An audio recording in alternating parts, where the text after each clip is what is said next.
प्रिय छात्रों, सुप्रभातम। आज हम अपनी पाठ्य पुस्तक स्पंदना का चतुर्दश पाठ यो यद वपति बीजम ही लभते तादृशम फलम पढ़ेंगे। इस पाठ में हमें ये बताया गया है कि जो जैसा बीज बोता है वो ठीक वैसा ही फल प्राप्त करता है। पहले हम पाठ की मुख्य भूमिका का अनुवाद करेंगे, उसके बाद हम कहानी पढ़ेंगे। पंचतंत्र नीति युक्ता नाम सरल सरस सदुपदेशात्मिका नाम कथा नाम संग्रह अस्ति। पंचतंत्र जो कि पंडित विष्णु शर्मा के द्वारा रचित है, वो नीति युक्त कथाओं का सरल यानी जो अच्छी तरीके से समझ में आ सके, फिर सरस जो रसों से परिपूर्ण हो, सदुपदेशात्मिका नाम और अच्छे उपदेशों से युक्त कथाओं का एक संग्रह है। पंचतंत्र से रचना पंडित विष्णु शर्मा सरलोपाय है। पंचतंत्र की रचना पंडित विष्णु शर्मा ने सरल उपाय से नीति ज्ञान प्रदान करने के लिए की थी। स्व अद्भुत भाषा शैली, अपनी अद्भुत भाषा शैली के माध्यम से यह ग्रंथ विश्वस्मिन् जगति प्रसिद्धो अस्ति, इस संपूर्ण विश्व में प्रसिद्ध है। संसारस्य नेकासु भाषासु अस्य अनुवादो उपलभ्यते, और संसार की अनेकों भाषाओं में इसका अनुवाद उपलब्ध है, पाया जाता है। जैसे भारत की जैसे हिंदी है, फिर अंग्रेजी है, लैटिन, फ्रेंच, जर्मनी, सभी भाषाओं में इनकी कथाओं का अनुवाद पाया जाता है। पंचतंत्र नामात्मक के अस्मिन् ग्रंथे, पंचतंत्र नामक इस ग्रंथ में पंचतंत्राणि सन्ति, 5 तंत्र हैं।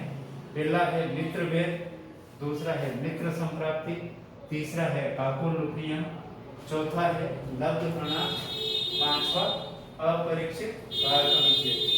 ये पांचों तंत्र पंचतंत्रीय कथाओं के मुख्य आधार है। प्रस्तुतः अयम पाठ, प्रस्तुत यह पाठ पंचतंत्र से चतुर्थ तंत्र से, पंचतंत्र के चौथे तंत्र लब्ध प्रणास से प्रथमाया कथाया सार वर्तते, लब्ध प्रणास की प्रथम कथा का सार है। अस्मिन् पाठे, इस पाठ में गंगदत्त नाम का मंडूकः, गंगदत्त नाम का मेढक कदाचित स्वीय जने ही, किसी समय अपने जो बंधु बांधव और परिवारी जो लोग थे उनसे अपमानित होकर के प्रतिशोध की भावना से तेषां प्रत्युपकाराय, उनके प्रति अपमान का बदला चुकाने के लिए प्रियदर्शनम नाम सर्पम आह्वयते, एक प्रियदर्शन नामक सांप को बुला लेता है। सर्पः च सर्वान् बंधुवर्गान् भक्षयति, और वो सांप भी वहां आकर के सभी उन बंधु वर्गों को, जो भी कुल परिवार के लोग थे, उन लोगों को वो खा जाता है। तत्रांतरे, उसके पश्चात सर्वेषां बंधु वर्गाणां समाप्तो, सभी बंधु वर्गों की समाप्ति के पश्चात स सर्पः गंगदत्तस्य शिशून् अपि भक्षयति, वो सांप गंगदत्त के बच्चों को भी, शिशुओं को भी खा लेता है।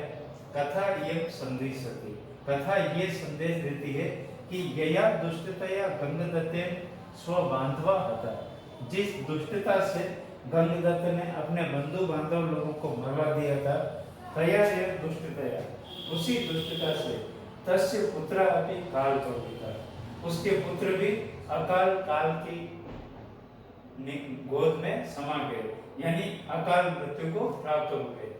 उत्तम ही, कहा भी है कि यो यद बीजम वपति, जो जैसा बीज बोता है, ही तादृशम फलम लभते, निश्चय ही वो वैसा ही फल प्राप्त करता है। आपने हिंदी में एक दोहा पढ़ा होगा कि रोपे बिरवा आग को तो आम कहाते हो, यानी अगर आग धतूरे के अगर पौधे बोए जाए तो उस पर कभी आम का फल नहीं लग सकता है। इसलिए आप कर्म अच्छे कीजिए, उसके दूरगामी परिणाम भी अच्छे होंगे, और अगर आप कर्म गलत करते हैं तो उसके परिणाम भी बुरे होते हैं। अब कथा प्रारंभ होती है। यो यद वपति बीजम ही लभते तादृशम फलम। कस्मिंश्चित् कूपे गंगदत्तः नाम मंडूकः प्रतिवसते स्म। किसी एक कुएं में गंगदत्त नामक मेंढक रहता था। सह कदाचित दायादैः उद्वेजितः, वह किसी समय दायादैः उद्वेजितः, दायाद कहते हैं जो अपने कुल परिवार के लोग, रिश्तेदार लोग, जो अपने समाज में बंधु वर्ग जुड़े होते हैं, उनको दायाद शब्द से संबोधित किया गया। तो दायादेही तृतीय विभक्ति बहुवचन है। दायादों के द्वारा, कुल संबंधियों के द्वारा, परिवारिक लोगों के द्वारा उद्वेजित, परेशान होकर के, प्रताड़ित होकर के अर्घट गटिम आरुह्य, अर्घट गटिम, रहट के ढोल मार्ग से आरुह्य, आरुह्य इति चढ़ करके। अब यहाँ आरुह्य शब्द है तो इसको आप विच्छेद करके लिखें, व्याकरण ज्ञान टिप्पणी। तो आ उपसर्ग है, रुह धातु है और लेप प्रत्यय, निष्क्रांत, बाहर निकल गया। वह अपने कुल परिवार लोगों के द्वारा परेशान होकर के, प्रताड़ित होकर के, उनसे बदला चुकाने के लिए कि कैसे मेरे अपमान का बदला मैं चुकाऊं, ये सोच करके वो अर्घट गति मारू, रहट के ढोल मार्ग से चढ़ करके निष्क्रांत, बाहर निकल गया। अथ तेन चिंतिता, इसके बाद उसने सोचा। अब ये तेन शब्द है तो तेन की व्याकरण ज्ञान टिप्पणी, मूल तत्शब्द है, फिर तृतीय विभक्ति है और एक वचन। अथ तेन चिंतितम, इसके बाद उसने सोचा यत् कि कथम तेषां दायादानां मया प्रत्युपकारः कर्तव्यः, कैसे मेरे द्वारा तेषां उन लोगों का, दायादानां उन कुल परिवारिक लोगों का जिन्होंने मेरा अपमान किया है या मेरे को परेशान किया है, उनके लिए मया प्रत्युपकारः कर्तव्यः, कैसे मैं कोई अपमान का बदला चुका सकूं, मैं क्या ऐसा कार्य करूं जिससे कि अपमान का बदला चुकाया जा सके। अब कर्तव्य शब्द, तो कर्तव्य शब्द की व्याकरण ज्ञान की क्रिया धातु है, तव्य प्रत्यय और पुल्लिंग का रूप है। एवं चिंतयन, ऐसा सोचते हुए। अब चिंतयन में मूल चिंत धातु है, क्षत्रिय प्रत्यय और नपुंसक लिंग का रूप। ऐसा सोचते हुए बिले प्रविशंतम, बिल में प्रवेश करते हुए, प्रिय दर्शनाभिधौ कृष्ण सर्पम अपश्यत्, उसने बिल में प्रवेश करते हुए प्रिय दर्शन नामक एक सांप को देखा। तम दृष्ट्वा भूयः अपि अचिंत्य, उसको देख करके भूयः अपि अचिंत्य, पुनः उसने सोचा यत् कि एनम तत्र कूपे नीत्वा, इसको वहां कुएं पर ले जा करके सकल दायादानां उच्छेदम करोगे, मैं समस्त उन परिवार रिश्तेदार लोगों को उच्छेदन करोगे, नष्ट करवा दूंगा। मैं इस सांप को वहां ले जाऊंगा कुएं पर और मैं जिसने मेरे साथ अपमान किया है, मुझे अपमानित किया है, उनको मैं नष्ट करवा दूंगा। अब यहाँ पर जैसे कूपे शब्द है तो कूपे को मूल शब्द है कूप, सप्तमी विभक्ति है और एक वचन। यहाँ एक गद्यांश आपके पूरा हो जाता है।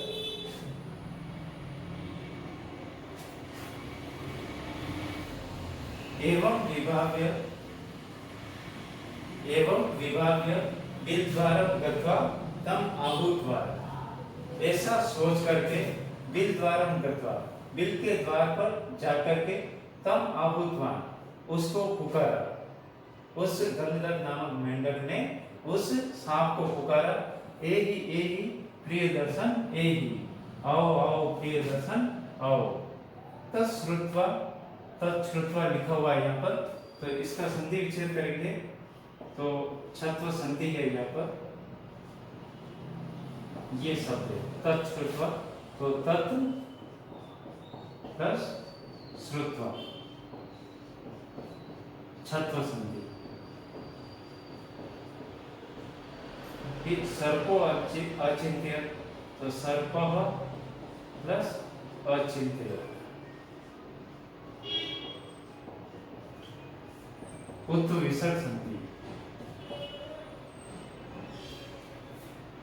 उस मेंढक की वाणी को सुन करके सर्प अचिंत्य, उस सांप ने सोचा यह ऐसा माम आवेति, जो यह मुझको पुकार रहा है, जो यह मुझको आवाज दे रहा है, न स स्वजाति है, वह मेरे जाति वर्ग का नहीं है, यानी मेरे सांप की जाति का नहीं है। यह तो नेशा सर्पवाणी, क्योंकि ये कोई सांप की वाणी नहीं है।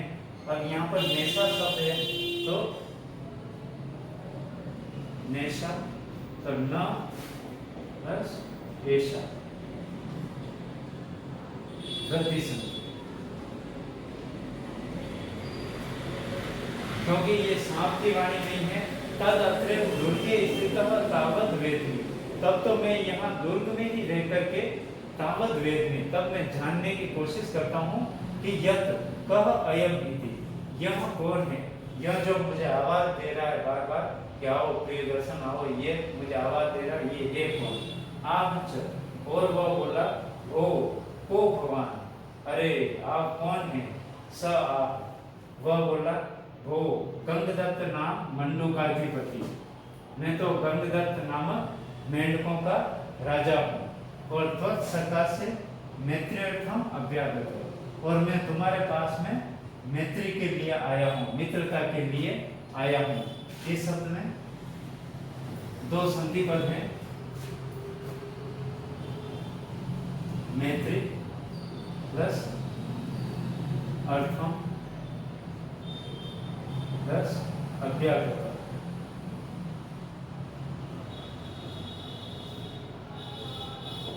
तो यहाँ पर संयोग पद है और यहाँ पर संधि विच्छेद हो रहा है, ज्ञान संधि होती है। मैं तो गंगदत्त नामक मेंढकों का राजा हूँ और तुम्हारे पास में मित्रता के लिए आया हूँ। तत्श्रुत्वा सर्प आह, तब ये बात सुनकर के वो सर्प बोला वो अश्रद्धेयम एतत्, ये तो अश्रद्धा के योग्य है, ये कोई विश्वास के योग्य बात नहीं है।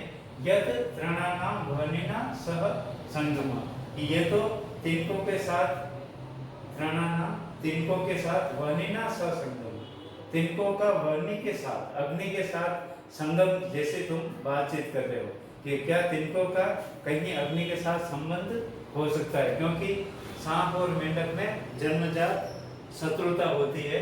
तो ये जो आप बात कर रहे हो ये तो तिनकों का कहीं अग्नि के साथ संबंध बताया जाता है, ऐसा हो। गंगदत्त आह, गंगदत्त बोला वो सत्यम है, हाँ ये सत्य है। स्वभाव वेरी तुम अस्माकम, तुम तो हमारे स्वभाव से वेरी हो, तुम जन्मजात हमारे शत्रु हो। परम पर परिभवात् अहम ते सकाशम प्राप्तम, किंतु मैं दूसरों से प्रताड़ित होकर के, पर परिभवात् किसी दूसरे लोगों से प्रताड़ित होकर के, अहम मैं ते सकाशम प्राप्त, मैं तुम्हारे पास में पहुंचा हूँ, तुम्हारे पास में आया हूँ। सर्प बोला कथय, कहिए, कस्मात् ते परिभव, तुम्हारा किसके साथ वैर है, तुम्हारी किसके साथ शत्रुता है। स आम, वह बोला दायाद देव्यो, दायाद शब्द में पूर्व में भी बताया था। दायाद शब्द का अर्थ होता है कुल परिवार के लोग, बंधुजन या जो रिश्तेदार है। तो दायाद देव्य कुल परिवारी लोगों के साथ। सह अपि आह, सो प्याह लिखा हुआ है, इसका संधि विच्छेद करोगे तो सो प्याह, सह प्लस अपि प्लस आह, इस प्रकार एक जगह उत्तु विसर्ग संधि होती है और दूसरी जगह यम संधि। वह भी बोला क्व ते आश्रय, तुम्हारा आश्रय कहाँ पर है, तुम कहाँ पर रहते हो? कूपे, तड़ागे, हृदय का, कुएं में, तालाब में या छोटी नाड़ी में, जहाँ पर कम पानी भरा हुआ होता है, छोटे तालाब कह सकते हैं। तो हृदय का अर्थ होता है नाड़ी या पोखर। तत् कथय स्व आश्रय, तब तो अपना आश्रय कहिए कि तुम कहाँ पर रहते हो, कुएं में रहते हो, तालाब में रहते हो या छोटी नाड़ी या पोखर में रहते हो, तुम अपना आश्रय बताओ। तेन उक्तम, उसने कहा, पाषाण च निबद्धे कूपे, पत्थरों के द्वारा चुने हुए कुएं में, पत्थरों से बने हुए एक कुएं में मैं रहता हूँ। सर्व आ, सर्व बोल रहा, अपदा भय, हम तो बिना पैर वाले हैं, सांप के पैर नहीं होते हैं, वो रेंग कर चलता है। तो उसने कहा हम तो बिना पैर वाले हैं। तन्नास्ति में तत्र प्रवेश, इस शब्द का संधि विच्छेद देखें। तन्नास्ति शब्द लिखा हुआ है, तो इसका विच्छेद होगा तत् प्लस न प्लस अस्ति। यहाँ पर एक जगह अनुनासिक संधि होती है,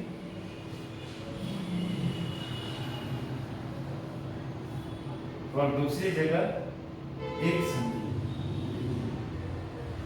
तब तो मेरा वहां प्रवेश नहीं हो सकता, क्योंकि पत्थरों के द्वारा चुना हुआ कुआं है और जिसके मुंडे पर जाकर उसको अंदर की तरफ उतरना होता है और उसके लिए पैर जरूरी है, और हम तो बिना पैर वाले हैं, तब तो मेरा वहां प्रवेश नहीं हो सकता।